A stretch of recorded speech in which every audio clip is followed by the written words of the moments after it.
Former Vanderbilt quarterback and current SEC Network analyst, color commentator, does it all there for the SEC Network. Jordan Rodgers joining us now.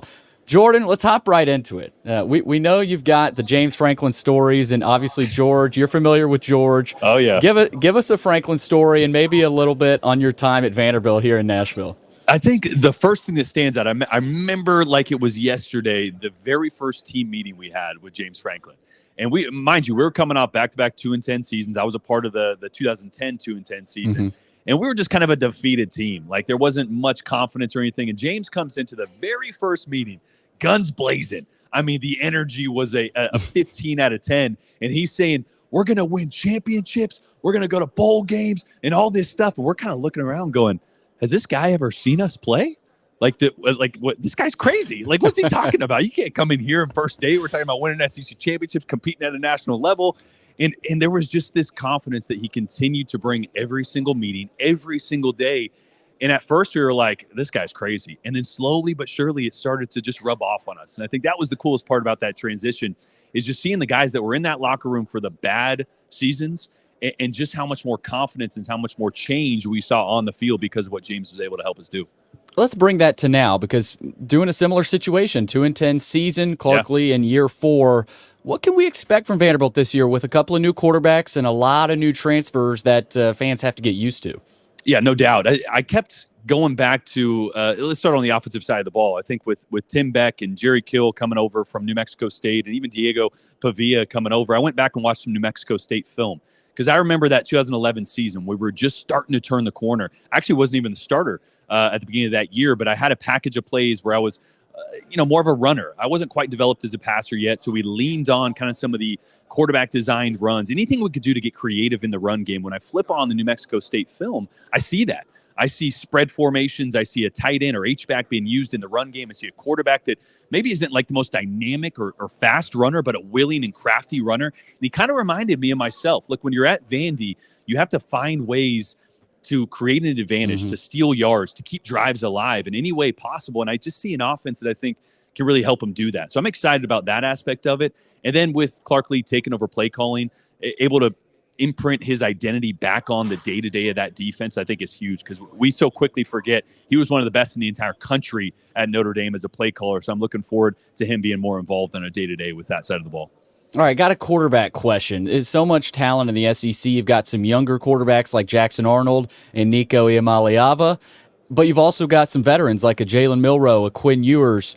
Who are your quarterbacks that you're looking for to be at the top of the SEC, but also maybe some sleepers that we've kind of forgotten about maybe? Yeah, I ranked him the other day, and Tennessee fans weren't happy with me for leaving Nico off my top 8. It wasn't an indictment on him. I think he's incredibly talented. I think he's going to have a bright future. I think he's going to play great next year. There's just a lot of good quarterbacks this year in the league, and you mentioned one, Jackson Arnold. I did the Alamo Bowl. I think he's super talented, made mistakes like a young quarterback, but he's as talented as it gets. I'm going to give you 2 names. One, everybody knows, Jackson Dart, but I think he's my Heisman favorite this year. He takes a massive step because Ole Miss's offense, whether you know it or not, is actually a run-based scheme. They need to run the ball first. And I know we see the big plays downfield. We think they're wide open. They throw it all over the field. That's not traditionally who Lane has been, or at least how that offense starts. It's going to be this year. Talking to Charlie Weiss Jr., they're going to spread it out a ton. They might be in 5 wide formations, a lot more than we've seen in the past. It's going to look much more like that 2019 LSU team where they're throwing it all over the yard, and they got the skill to do so. So I think Dart's going to put up massive numbers, and I think Ole Miss is going to make a deep playoff run. The other name that I think no one's really talking about that they need to is Connor Wigman at Texas A&M. I had him at 5 in my SEC rankings, and I could have put him as high as 3. I think he's one of the most talented and underappreciated and underrated quarterbacks in the entire country. If you flip on the Miami tape from last year, you might not find more big-time throws from a quarterback in one singular game for anybody in the entire country last year. He was under so much heat. They couldn't block anybody. It was Swiss cheese up front for that offensive line, and he stood in there and was completing darts downfield. I know they lost that game, but if you're interested in Connor, go back and just watch that game because he was masterful. New offensive coordinator Colin Klein, I think they're going to get it going. I think he's going to surprise some people.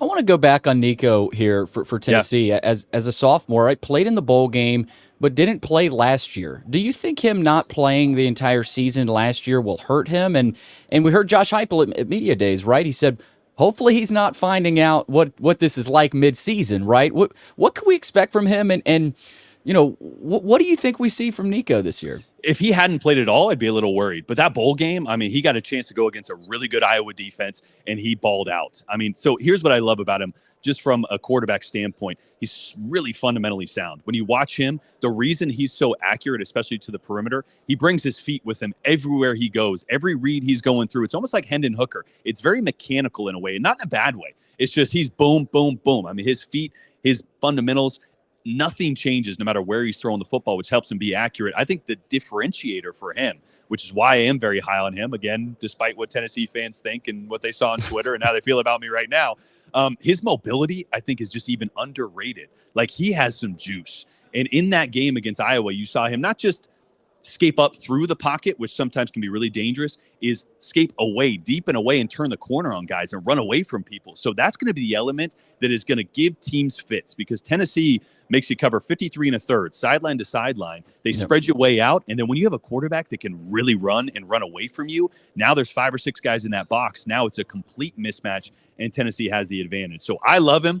I had him, again, just outside my top 8 in quarterback rankings, but I think he is going to have a massive year, bright future, and I'm really excited for Tennessee and Nico. All right, I got one more. I love listening to Saturday Night Football on the SEC Network. And again, any game you guys call is fun, but where is your favorite place to call a game? I'm going to give you an underrated one. Look, LSU's awesome at night, right? Death Valley, you can't beat it. Ole Miss, the Grove is amazing. I love a South Carolina at night. I mean, sandstorm to start the game. I mean, the environment there at night is just really special and actually really underrated. And I will say, actually, last year, I can't remember which game I had now. They all run together. I had Tennessee night game. And I know I'm a Vandy guy. There might not be also a better place at night with the lights, the tea. Like, Tennessee, Knoxville is awesome at night. So that's also one of my favorite places. That's Jordan Rodgers from the SEC Network. You say the Vandy guy, only one of the SEC Network. I know Vanderbilt fans are proud to anytime they hear you talk, anytime they're watching a game. So thanks for taking the time, Jordan. No doubt. Appreciate it, man. All right, that's Jordan Rodgers from the SEC Network. We'll have more football talk coming up right here on the George Plaster Show, 95.9 FM.